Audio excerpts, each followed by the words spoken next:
1 जनवरी 2026 नए साल पर शिवलिंग से ये गुप्त चीज उठा कर ले आना, छप्पर फाड़ कर होगी, धन वर्षा मनोकामनाएं होगी, पूर्ण इतना पैसा आएगा कि गिनते गिनते थक जाओगे। भगवान भोलेनाथ जी के आशीर्वाद से आपके जीवन में बहुत उन्नति होगी। श्री शिवाय नमस्तुभ्यम। भक्तों, जैसा कि आप सभी जानते हैं कि साल 2026 की शुरुआत कुछ ही दिनों में होने वाली है।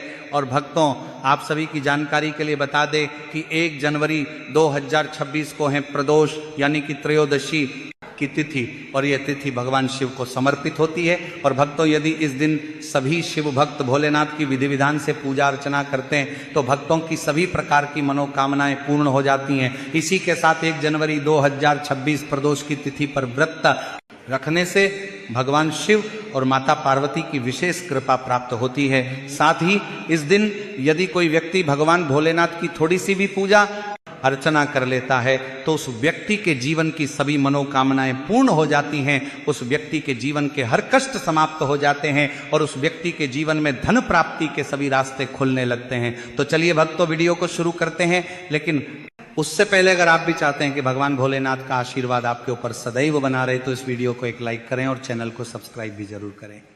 तो भक्तों, आज हम जानेंगे कि आपको 1 जनवरी 2026 प्रदोष की तिथि पर भगवान भोलेनाथ के मंदिर जाकर के कौन सी वस्तुएं भोलेनाथ को अर्पित करना है और वह कौन सी गुप्त चीज है जिसे आपको नए साल के पहले दिन शिवलिंग से उठाकर लेकर के आनी है, जिससे कि आपके घर से दुख दरिद्रता और सारी परेशानियां हमेशा के लिए समाप्त हो जाए और आपके घर में हमेशा ही सुख समृद्धि और सौभाग्य बना रहें।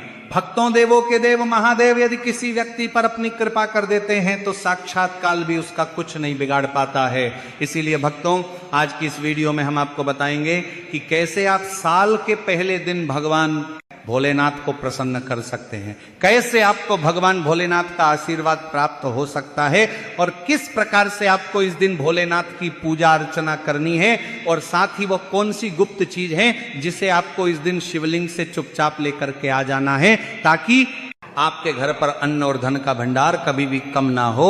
देखिए भक्तों, आपके जीवन में चाहे कितनी ही बड़ी परेशानी हो, कितनी ही बड़ी दिक्कत क्यों ना हो, मान लीजिए यदि आपके जीवन में बहुत अधिक धन की समस्या है, आप नौकरी की प्राप्ति के लिए बहुत ही ज्यादा परेशान हो चुके हैं, आपके शत्रुओं ने आपको घेर लिया है, संतान की प्राप्ति आपको नहीं हो पा रही है, तो भक्तों एक बात का ध्यान रखिएगा कि यदि आप भी आने वाले इस नए साल पर यदि भगवान शिव से जुड़े कुछ उपाय कर लेते हैं तो फिर आपकी चाहे कितनी ही बड़ी मनोकामना हो, कितना ही बड़ा कष्ट हो, वह खत्म हो जाता है और आपकी हर मनोकामना पूर्ण हो जाती है। मान लीजिए यदि आपके ऊपर कोई दोष लगा हुआ है, जैसे वास्तु दोष, शनि दोष, पितृ दोष या कोई भी दोष लगा हुआ है, तो आपको नए साल पर यह गुप्त चीज शिवलिंग से लेकर के आ जाना है। आपके जीवन से सारी परेशानियां दूर हो जाएगी और आपके जीवन में धन आने के सारे मार्ग खुल जाएंगे। भक्तों, एक विशेष बात का हमेशा ध्यान रखें कि जब भी हम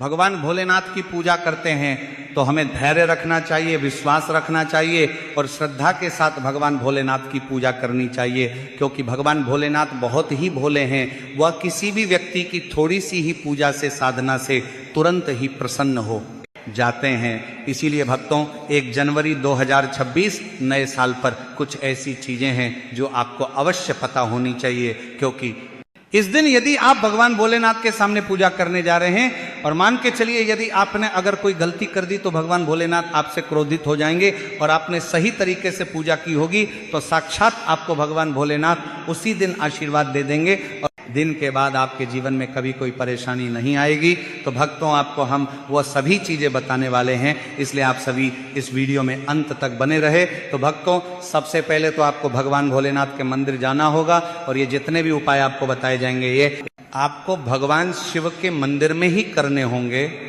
देखिए, अक्सर कई भक्तों का प्रश्न होता है, गुरुजी हमारे घर पर शिवलिंग है क्या, हम घर पर पूजा नहीं कर सकते हैं? तो इसका उत्तर है नहीं। इस उपाय के लिए आपको मंदिर जाना पड़ेगा, क्योंकि मंदिर का जो शिवलिंग होता है और जो घर का शिवलिंग होता है, इसमें बहुत ज़्यादा फर्क होता है जो मंदिर का शिवलिंग होता है और इसकी जो शक्ति होती है वह आपके घर के शिवलिंग से करोड़ों गुना ज़्यादा अधिक होती है। इसमें ऐसी सकारात्मक ऊर्जा होती है जिसके सामने अगर आप थोड़ी सी पूजा करते हैं तो तुरंत ही उसका फल आपको मिलता है और आपके जीवन की हर परेशानी चली जाती है। तो आपको जितने भी आज उपाय बताए जा रहे हैं आपके जीवन की परेशानी को खत्म करने के लिए, आपकी मनोकामना पूर्ति के लिए, तो इन उपायों के लिए तो आपको मंदिर जाना पड़ेगा। और नए साल के पहले दिन प्रदोष की तिथि भी पड़ रही है, तो यह दिन ऐसा है, इस दिन अगर आप मंदिर जाकर के भगवान भोलेनाथ की पूजा आराधना कर रहे हैं तो मान के चलिए भक्तों, आपके जीवन में कभी कष्ट आ ही नहीं सकता। पूरे साल आपके घर पर अन्न धन का भंडार भरा रहेगा। तो आपको क्या लेकर जाना है वो आपको नोट कर लेना है, क्योंकि भक्तों अगर आपने एक भी गलती कर दी तो आपकी पूजा संपन्न नहीं मानी जाएगी। तो भक्तों, सबसे पहली जो वस्तु है जो कि आपको शिव मंदिर लेकर के जाना है वह है 1 लोटा जल। अब भक्तों, यहाँ पर कई लोगों का प्रश्न रहता है कि गुरुजी जल जो है वह तो शिवालय में भी मिल जाता है, शिव मंदिर में मिल जाता है, तो क्या जल मंदिर से ले सकते हैं? तो इसका जवाब है नहीं। आपको ये जो जल है इसे अपने घर के रसोई घर से ही लेकर के जाना है। अब भक्तों, इसका भी एक कारण है, घर से इसीलिए आपको जल ले जाना है ताकि आपके घर का जो जल आप लेकर जा रहे हैं भगवान भोलेनाथ पर चढ़ाने के लिए, उसी जल के द्वारा आप भगवान से जुड़ जाएंगे। उस जल के द्वारा आप भगवान को अपनी सभी दिक्कतें बता देंगे और उस जल को जैसे ही भगवान भोलेनाथ पर आप चढ़ाएंगे अपनी समस्याओं को बताते हुए, वह समस्या आपकी खत्म हो जाएंगी। इसलिए घर से ही आपको 1 लोटा जल लेकर के जाना है। इसी के साथ भक्तों, जो जल आप लेकर के जा रहे हैं उसमें आप चाहे तो 1 से 2 बूंद गंगा जल की भी डाल सकते हैं, क्योंकि गंगा जल से युक्त जल समर्पित करने से भगवान शिव हमसे बहुत अधिक प्रसन्न होते हैं। अब भक्तों, इसी के साथ में आपको एक प्यारी सी और एक सुंदर सी बेलपत्र भी लेकर के जानी है। बेलपत्र को लेते समय ध्यान रखें कि ये कहीं से भी टूटी हुई या फिर खंडित नहीं होनी चाहिए। इसी के साथ भक्तों, 1 जनवरी 2026 को ही प्रदोष की तिथि, और इस दिन आपको बेलपत्र के वृक्ष से बेलपत्र को तोड़कर नहीं लाना, क्योंकि ऐसा करना भगवान शिव को क्रोधित भी कर सकता है। इसलिए आप यदि हो सके तो 1 दिन पहले ही बेलपत्र तोड़ करके ला सकते हैं, या फिर आपको शिवलिंग पर चढ़ा हुआ बेलपत्र शुद्ध जल से धो करके उसका प्रयोग कर लेना है। अब अगली जो वस्तु है वह आपको लेकर के जानी है सफेद पुष्प। भक्तों, केतकी को छोड़कर सफेद पुष्प भगवान भोलेनाथ को चढ़ाए जाते हैं। इसीलिए सफेद पुष्प इस नए साल पर आपको भगवान भोलेनाथ के लिए लेकर के जाना है, ताकि भगवान भोलेनाथ का आशीर्वाद आपको मिल जाए, जिसके बाद आपके जीवन के हर परेशानी खत्म हो जाए। इसके बाद आपको भगवान शिव के मंदिर में सफेद या पीला चंदन भी लेकर के जाना है। और ध्यान रखें भक्तों कि भगवान भोलेनाथ को अगर आप दूध अर्पित करने जा रहे हैं तो एकदम कच्चा दूध होना चाहिए, गर्म किया हुआ दूध नहीं होना चाहिए, कच्चा दूध होना चाहिए। अब भक्तों, आपको और क्या क्या ले जाना है? देखिए, अगर आप चाहते हैं कि आपकी हर मनोकामना पूरी हो तो एक छोटा डिब्बा लीजिए, उसमें काली मिर्च भर कर ले जाइए। देखिए, बहुत ध्यान से सुनिए, जितनी आपको बातें बताई जा रही हैं। एक डिब्बे में काली मिर्च भर के, एक लाल कपड़ा लीजिए, उसमें लौंग कपूर रखे और इसको मौली धागे से बांध करके आपको अपनी जेब में रख के ले जाना है। सिर्फ इतनी चीज आपको ले जानी है नए साल के दिन। अब भक्तों, आपको पूजा कैसे करनी है इसे भी ध्यान से सुनिए, और जितनी भी चीजें आपको बताई जा रही है इन चीजों को आपको ले जाना है और शिवालय से वापस लेकर के आना है अपने घर पर, ताकि आपको धन की प्राप्ति हो सके, आपकी कोई भी मनोकामना हो वह पूर्ण हो जाए। तो भक्तों, आप सबसे स्नान आदि करके 1 जनवरी 2026 नए साल पर जाएंगे मंदिर। सबसे पहले आपको इस बात का ध्यान रखना है, मंदिर जाने से पहले ही काले या नीले कपड़े धारण करके मंदिर ना जाएं, वरना भगवान भोलेनाथ का आपको क्रोधित रूप देखना पड़ सकता है। अब सबसे पहले आपको भगवान शिव के शिवलिंग पर एक धारा से जल समर्पित करते जाना है, और आपको मन ही मन श्री शिवाय नमस्तुभ्यम या ओम नमः शिवाय इस मंत्र का जाप करते रहना है। अब भक्तों, इसके बाद आपको भगवान शिव के शिवलिंग पर चंदन लगाना है। चंदन लगाने के बाद भगवान भोलेनाथ पर आपको बेलपत्र समर्पित करना है। फिर इसके बाद आपको भगवान भोलेनाथ पर सफेद पुष्प अर्पित कर देना है। सिर्फ इतना आपको करना है। दूध अगर आप चढ़ाना चाहते हैं तो दूध भी आप चढ़ा सकते हैं, इतना बस आपको करना है। इतना करने के बाद आपको वहां पर खड़े होकर 108 बार, बहुत ध्यान से सुनिएगा, 108 बार आपको ओम नमः शिवाय का जाप करना है। या तो आप 108 बार जाप कर लीजिए या 51 बार कर लीजिए।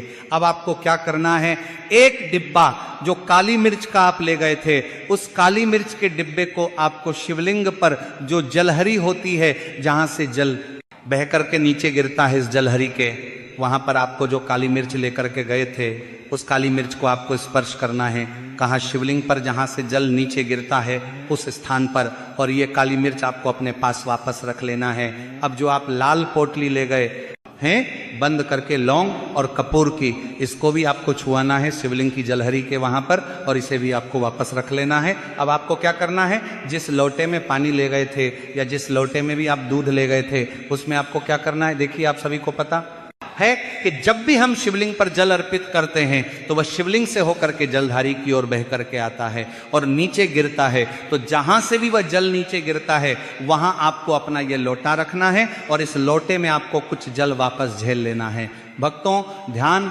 रखिएगा, जो आप लोटे में जल भर कर ले गए हैं वह जल आपको वापस बचाना नहीं है, वह तो पूरा आपको भगवान भोलेनाथ को अर्पित कर देना है। अब भक्तों आपका सवाल रहेगा कि कई लोग शिवलिंग पर जल चढ़ा रहे हैं, तो इस बात की आप चिंता ना करें, क्योंकि भगवान भोलेनाथ के शिवलिंग पर जब भी जल चढ़ाया जाता है तो वह अमृत बन जाता है। कहा जाता है कई देवी देवता शिवलिंग के पास अदृश्य रूप में खड़े होते हैं ताकि शिवलिंग से गिर रहा जल वह धारण कर सके। इतना पवित्र होता है शिवलिंग से गिरता हुआ जल। तो शिवलिंग से गिरते हुए जल को आपको अपने लोटे में ले लेना, सिर्फ थोड़ी सी बूंदे ले लेनी है। अब आपको क्या करना है, आपको घर वापस आना है जो आपने लोटे में जल लिया है। भक्तों इसको घर पर आते ही घर के लोग जो हैं आपके, उनके ऊपर थोड़ा थोड़ा जल छिड़क देना है। घर के हर कोने में जल छिड़क देना है, घर के मुख्य द्वार पर जल छिड़क देना है। तो सबसे पहला कार्य तो ये करना है। इतना कार्य करने के बाद आपके घर पूरे साल भरपूरी शक्तियां प्रवेश नहीं करती हैं। यानी कि यदि आपके घर पर कोई काला जादू काली विद्या करवाने की कोशिश करेगा तो वह आपके घर पर नहीं कर पाएंगे। इससे आपके घर से नकारात्मक शक्तियां चली जाएंगी और सकारात्मक ऊर्जा आ जाएगी। अब भक्तों जो आप काली मिर्च को भगवान भोलेनाथ जी के शिवलिंग से छुआ कर लाए थे, इसको पूजा घर में रखें। ये जो काली मिर्च का डब्बा है आपके पास, इसे कभी भी आप किसी शुभ कार्य के लिए निकले, जैसे कि मान लीजिए आप बिजनेस मीटिंग के लिए जा रहे हैं, नौकरी की प्राप्ति के लिए जा रहे हैं, काली मिर्च घर के मुख्य द्वार से पहले रख के उसको कुचलते हुए निकलिए। ऐसा करने से आपको आपके काम में जो भी बाधा आने वाली होंगी वो बाधाएं भगवान भोलेनाथ के आशीर्वाद से अपने आप है हट जाएंगी, और आप जिस कार्य के लिए भी जाएंगे उस कार्य में आपको सफलता मिलेगी और आपको भगवान भोलेनाथ का साक्षात आशीर्वाद मिलेगा नए साल और प्रदोष के दिन, और आपके जीवन से हर परेशानी चली जाएगी। इसी के साथ नए साल की रात आप अपनी सभी प्रकार के बुरी अनिष्ट शक्तियों से छुटकारा पा सकते हैं। जो लोग भोलेनाथ माता पार्वती की पूजा करना चाहते हैं वह इस दिन अपने घर पर पारद शिवलिंग रख लीजिए। तो सबसे पहले तो आपको अपने घर पर रखे शिवलिंग का पूजन करना है, फिर गुड़ से युक्त जल हुआ पंचामृत हुआ, इससे आप इस दिन भोलेनाथ का अभिषेक कीजिए। दूध दही घी शहद शक्कर पंचामृत बना करके अभिषेक कीजिए। इसके बाद भक्तों फिर भोलेनाथ का श्रृंगार कीजिए, चंदन चढ़ाए, अक्षत चढ़ाएं, जनेऊ अर्पित कीजिए, थोड़ा सा चंदन का इत्र, क्योंकि चंदन का इत्र विशेष रूप से शिव शंभू को बहुत प्रिय है, तो वह आप अर्पित कीजिए। उनके पसंदीदा पुष्प चढ़ाए, आंकड़े की माला से उनका श्रृंगार कीजिए। भक्तों कनेर के सफेद पुष्प चढ़ाए, कमल हुए, गुलाब हुए, बेल हुए, ये फूल उनको बहुत प्रिय है, ये अर्पित करें। और 5 बेलपत्र अवश्य चढ़ाएं। आप इस दिन चाहे तो या जो आपके पास बेलपत्र है उसी पर आप श्री श्री लिख के या ओम नमः शिवाय या राम राम लिख के अर्पित कीजिए। जो चिकना भाग होता है उस पर लिखिए और